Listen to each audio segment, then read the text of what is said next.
I'm borrowing a tripod from my fiance because my tripod is held together by a paper clip, but it's so wiggly. Alright, I think it stopped. Thank you, love, for stopping by my kitchen. This is where I tend to be after work. My kitchen isn't the point of this though. The point of this though is I just turned 34 this month. I have never been a fitness person. I have never been able to really exercise in ways to maintain my weight.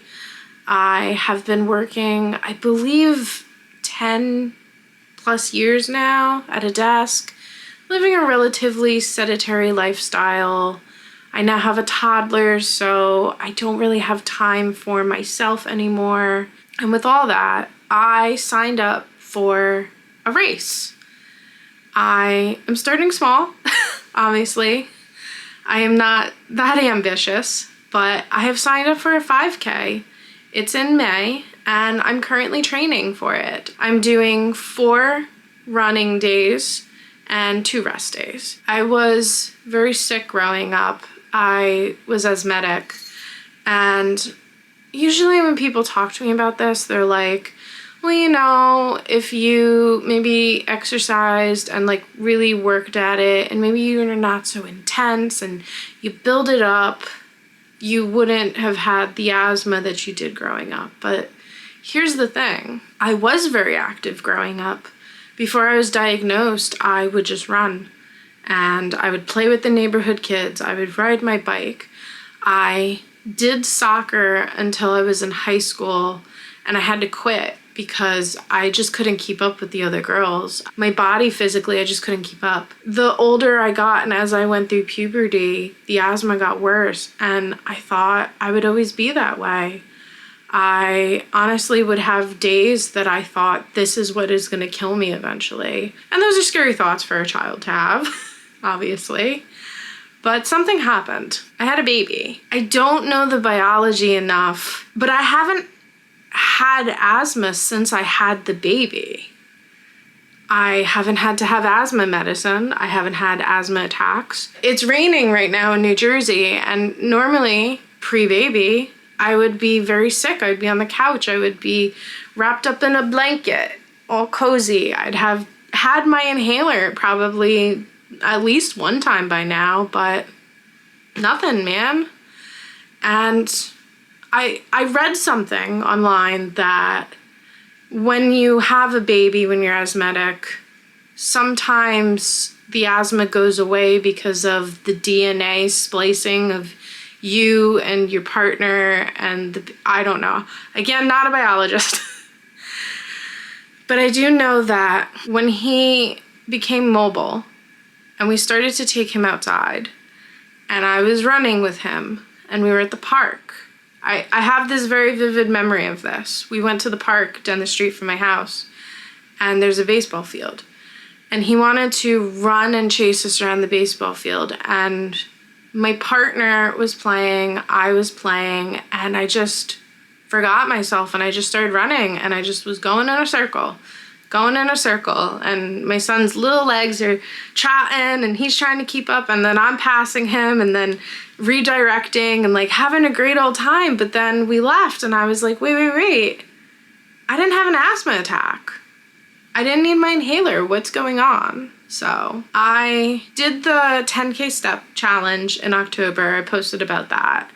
And that was like my way to kind of like propel myself into bringing mobility and fitness back into my life. And I want to take it the next level. And I've been thinking about what that next level is, and I really want to try running. And I've been doing it, and I decided that I just want to push myself and try doing a race. A race has never been a thing that I've ever considered because I've always been, again, like, I'm the sick kid. Like, I can't run.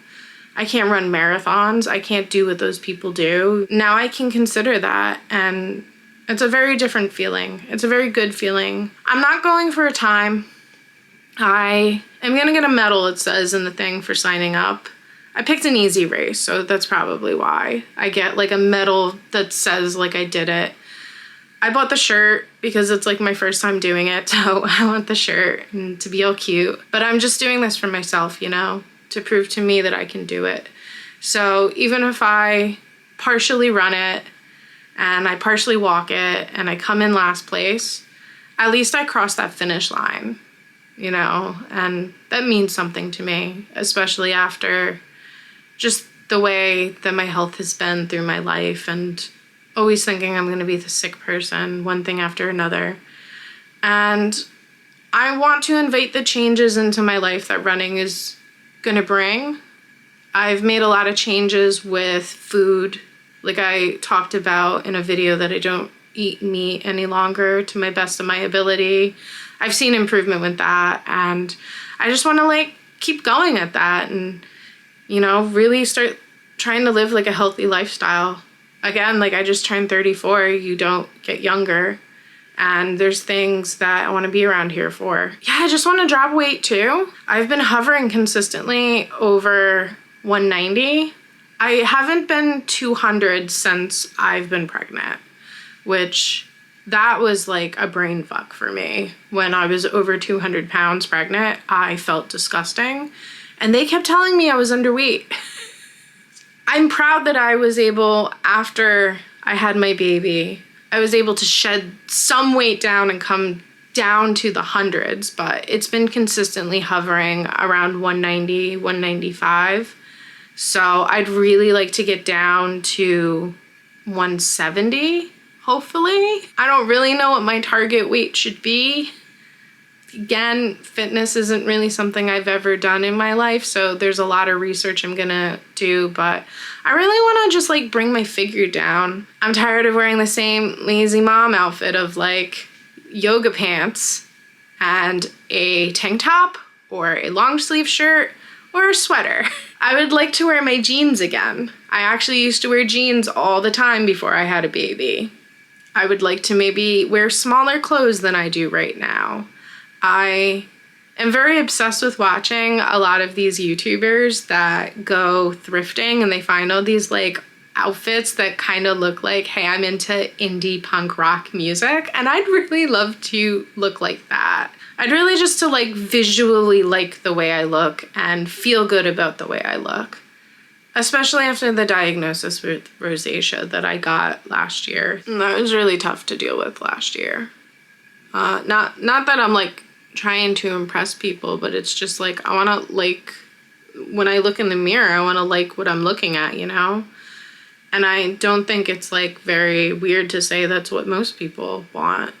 That's what fashion is about. That's why we all accessorize differently. But like, to see this in the mirror, I realized when I took the footage off my camera and looked at it that I was filming in the dark, so you can't really see my face, but this is what I'm talking about.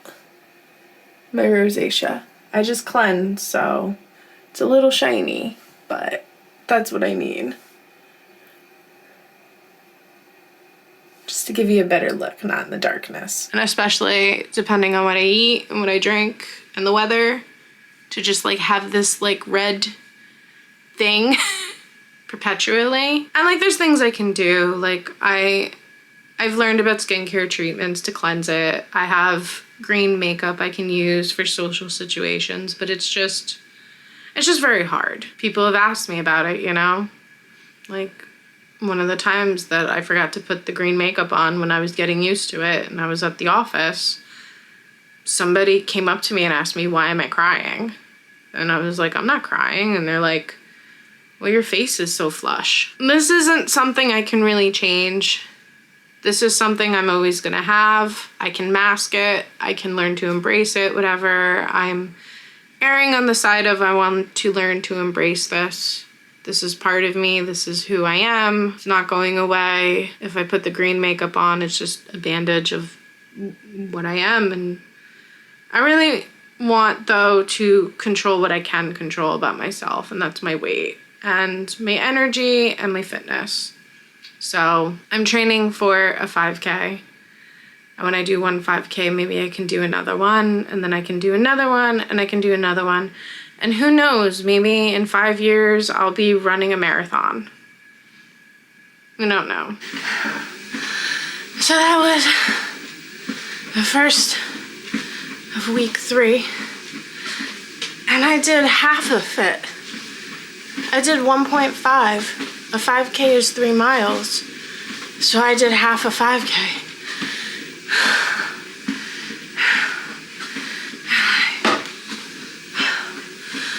I'm so sorry. It's getting easier, definitely. I almost ran 30 minutes. I haven't been able to do that before. I'm doing a walk cool down right now. That's why I'm moving. And I feel like I'm gonna fall over. But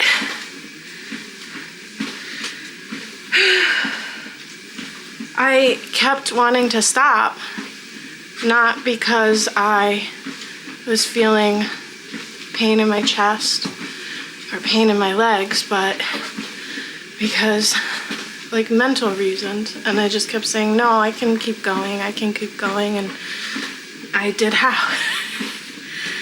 We put Rowan to bed late, and I was feeling anxious from that because there's other stuff I want to do.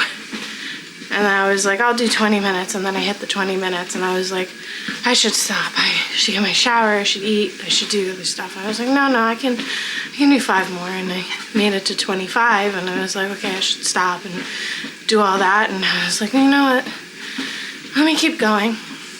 And then I noticed that I was almost at half, and I was like, let me go to half, and then I'll stop. And I did it, and I think I'm gonna be able to run this 5K in 2 months, 3 months, whenever it is, if I can do half right now. So I'm gonna go get a shower. I'm gonna go get a shower. Thank you. This is really important to me, so you'll probably start seeing some stuff about the running training I'm doing and how I'm feeling about that and that I'm doing it. I'm still a designer. That's never gonna change. I'm just a designer that's trying to take care of myself now. So thank you, love, for stopping by. And if you choose to ride along for this journey, I will see you in the next one. And maybe we'll have tea.